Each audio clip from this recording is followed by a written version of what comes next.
In 2020, the voter-approved Measure 110 legalized the possession of some very dangerous drugs. 4 years later, it became clear on both sides of the political aisle it just wasn't working. On September 1st of this year, drug possession once again became a crime, but with a significant difference this time, something called deflection. And Deschutes County became one of the state's first to put it into action, driven by the urgency to make drug addiction and overdose death a crisis arrested. We're going to go down 2nd Street now. Pick a night on the streets of Bend, and Officer Joel Sandals will show you where you don't want to be when the sun goes down. They do drugs over here. Drug activity and addiction in this sleepy little mountain town has become a big problem. We were getting bombed. We were just getting flooded with and inundated with people who were under the influence or using drugs or whatever, and we just could not do anything about it unless there was a substantial quantity. Street cops like Sandals will tell you Measure 110 injected an unmanageable crisis in Bend and communities across the state. When I would find people out here with small amounts of drug paraphernalia or drugs, and all I gave them was that $100 ticket, I've had people laugh at me. They've seen this impact for 4 years, and they're tired of it. As you can imagine, the buy-in from local police is pretty high. We imported addiction to our state. We brought people into the state because it wasn't illegal to use heavy narcotics. We really? I think we did. Okay. I think we did. The legalization of drug possession did make addiction even easier. Just ask an addict like Alex Lesser. Very difficult to imagine doing anything besides using and then looking for, my next fix. But addiction is a tough life. That is, if you can survive it. One of the first times I tried fentanyl, I actually did overdose. Woke up surrounded by EMTs and police officers after consuming a very small amount of it. A Redmond traffic stop caught Alex behind the wheel in the throes of a fentanyl high and in possession of even more. But it also gave him the chance to be Deschutes County's very first deflection client, a chance to skip jail, skip charges, and make a move on sobriety.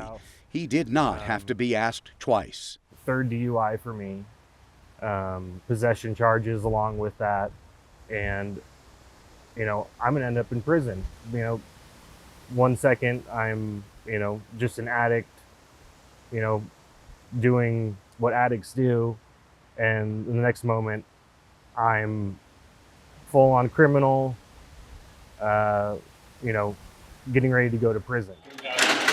And folks like Alex tend to become all too familiar with places like this. One of the goals of the original Measure 110 was to make sure our local jails weren't filling up with minor drug offenders. That goal really hasn't changed, but there's a difference now that possession is a crime again. These offenders have a choice. They can go to jail or enter the deflection program. And let's be honest, the majority of those who will be offered deflection are familiar faces to the jailers in places like this. Barrett Hamilton knows the life of an addict well. He also knows his decades of drug use and criminal activity did not help the quality of life for the rest of us here in Central Oregon. Active addiction for 27 years. Been a criminal for the whole 27 years.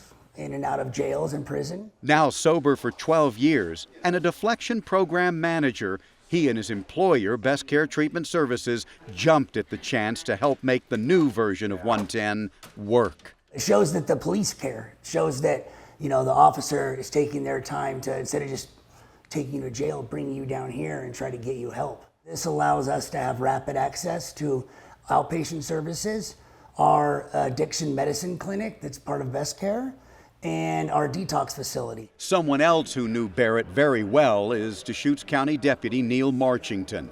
He says where there's crime in a community like ours, addiction is usually driving it. I've seen very, very little property crime that isn't connected to drugs in my career here. Marchington is now the administrator of the deflection program at the jail.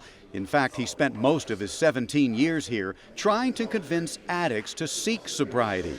But now, there's an added incentive. They're taking folks into treatment that aren't even in trouble with the law, that are just asking for help. So this has had peripheral good where law enforcement sees this option, they see this new tool as a way to help people even before crimes are committed.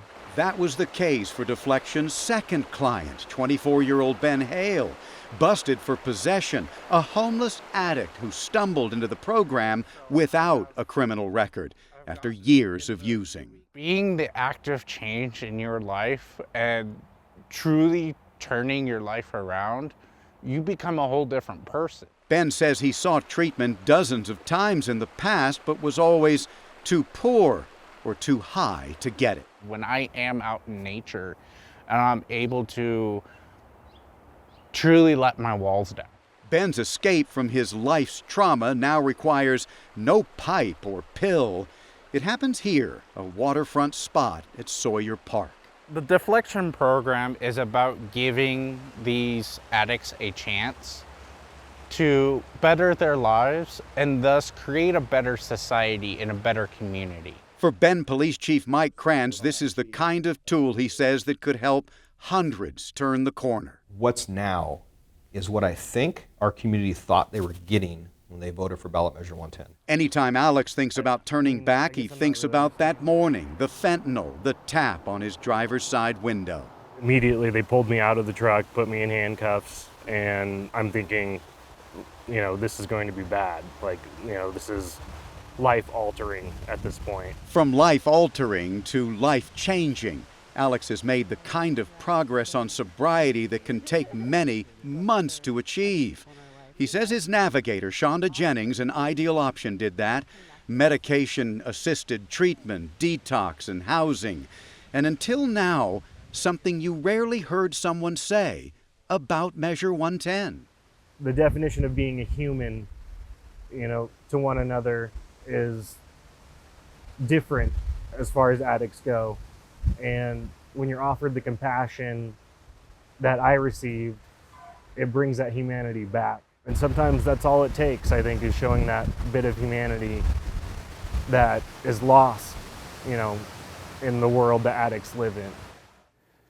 Deschutes County received nearly $850,000 from state grants issued when parts of Measure 110 were repealed. $20 million went to counties statewide. That's a lot of your tax money being poured into the addiction community. But consider this. Cities and towns across Deschutes County will spend millions this year repairing the damage, housing the offenders, investigating the crimes, and jailing the convicted whose actions were driven solely by addiction. The Deschutes County Sheriff's Office and its partners just want to give Deflection a chance to be one factor in making sure Measure 110's damage becomes a crisis arrested. I'm David Clue, Central Oregon Daily News.